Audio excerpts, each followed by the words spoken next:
सोने के सबसे बड़े स्मगलर दाऊद इब्राहिम को क्या कराची में किसी ने जहर देकर कत्ल कर दिया है। इंडियन मीडिया पर दाऊद इब्राहिम की मौत के हवाले से बहुत से चर्चे थे। क्या वाकई दाऊद इब्राहिम कराची में है और इंडियन मीडिया ये प्रोपेगेंडा क्यों कर रहा है, वो तमाम तर तफसीलात आप इस वीडियो में जान सकेंगे।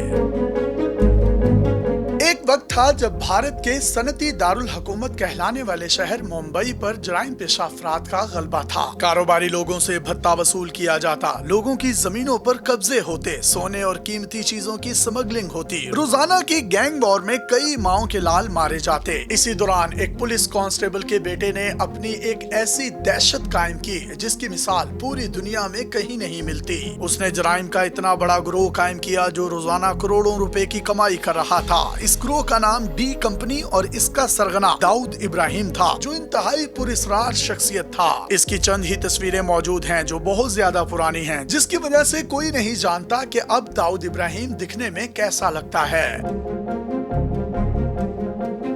ये 70 की दहाई की बात है। दाऊद के वालिद इब्राहिम कास्कर पुलिस में हेड कांस्टेबल थे। एक कत्ल केस की नाकिस तफ्तीश की वजह से कई पुलिस वालों को मुअत्तल किया गया, जिसमें इब्राहिम भी शामिल थे। इसी मुअत्तली की हालत में इब्राहिम पुलिस फोर्स से रिटायर्ड हो गए। रिटायरमेंट के बाद घर वालों का पेट पालना इंतहाई मुश्किल हो चुका था। इब्राहिम छोटी मोटी नौकरियां करके अपने बच्चों का पेट भर रहे थे। उनका बेटा दाऊद स्कूल में था, लेकिन फीस ना होने की वजह से उसे स्कूल छोड़ना पड़ा। घर में गुर्बत और फाके देखे तो दाऊद इब्राहिम ने मोहल्ले के लड़कों के साथ मिलकर छोटे मोटे जराइम करना शुरू कर दिए। ये जेबें काटने लगा और सिनेमा के टिकट्स ब्लैक में बेचने लगा। ये अपने इलाके में दुकानदारों से भत्ता भी वसूल करने लगा। थोड़े ही अरसे में उसने चोरी चकारी और लूट मार भी शुरू कर दी। जल्द ही ये मुनज़्ज़म जराइम पेशा ग्रोह का हिस्सा बन गया। इस ग्रोह का नाम पठान गैंग था, जिसको दो भाई चला रहे थे। कुछ अरसा तो मामला ठीक चलते रहे, लेकिन फिर इख्तलाफात पैदा हुए। दाऊद और उसका बड़ा भाई साबिर इस गैंग से अलग हो गए। दोनों भाइयों ने डी कंपनी के नाम से अपना एक अलग गैंग कायम किया और सोने की स्मगलिंग के धंधे में घुस गए। ये काफी मुनाफा बख्श काम था, लेकिन मुखालिफ गैंग को जरा भी हजम नहीं हो रहा था। पठान गैंग को जब अपने नीचे काम करने वाले लड़के मुकाबले में खड़े नजर आए तो उन्होंने उन्हें रास्ते से हटाने का फैसला किया। पठान भाइयों ने हमला करके दाऊद के बड़े भाई साबिर को कत्ल कर दिया।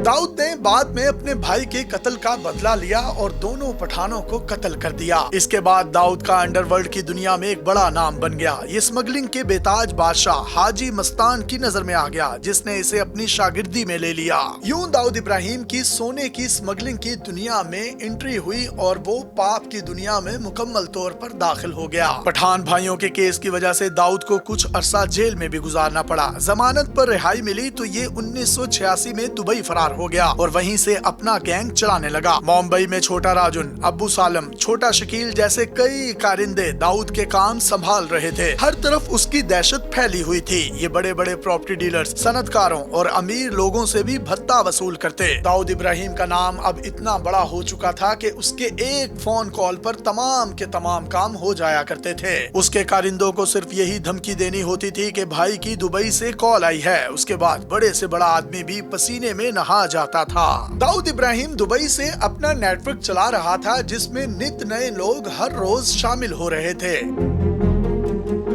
दाऊद इब्राहिम की जिंदगी में अहम मोड़ तब आया जब बाबरी मस्जिद को शहीद किया गया। बाबरी मस्जिद की शहादत के बाद पूरे भारत में हिंदू मुस्लिम फसादात फूट पड़े। सबसे शदीद किस्म के दंगे मुंबई में हुए। कहा जाता है कि इन्हीं दंगों के बाद 1993 में मुंबई में बड़ी कार्रवाई हुई। एक ही दिन में मुंबई के 12 मुख्तलिफ इलाकों में बम धमाके हुए। इनमें 257 अफराद हलाक और 1400 से ज्यादा जख्मी हुए। इंडियन सिक्योरिटी एजेंसीज इन धमाकों का इल्जाम दाऊद इब्राहिम पर लगाती हैं। मुंबई धमाकों के बाद दाऊद इब्राहिम का नाम और भी बड़ा बन गया। अब ये पूरे मुंबई के अंडरवर्ल्ड का किंग बन चुका था। किसी की जरूरत नहीं थी कि उसके सामने सर उठा सके। फिल्मी सितारों से लेकर सियासतदानों और सनतकारों तक सभी दाऊद के नाम से कांपने लगते। ये भी कहा जाता है कि दाऊद फिल्मों का बहुत शौकीन था। शायद ही दुनिया में कोई इतना बड़ा गैंगस्टर होगा जिस पर इतनी ज्यादा फिल्में बनी हों जितनी दाऊद इब्राहिम पर बनी हैं। दाऊद अगरचे मुंबई के अंडरवर्ल्ड का किंग रहा, उसके फिल्मी सितारों से ताल्लुकात रहे, लेकिन इसके बावजूद उसकी बहुत कम तस्वीरें मौजूद हैं। कुछ तस्वीरें उसकी शारजा में होने वाले मैच की हैं। ये इन तस्वीरों में अपनी मुबैना गर्लफ्रेंड अदाकारा मंदाकिनी के साथ नजर आ रहे हैं। इन तस्वीरों के अलावा कोई नहीं जानता कि दाऊद कैसा दिखता है, इसीलिए उसकी शख्सियत की पुरस्कारियत इसे लोगों की दिलचस्पी का सामान बना देती है।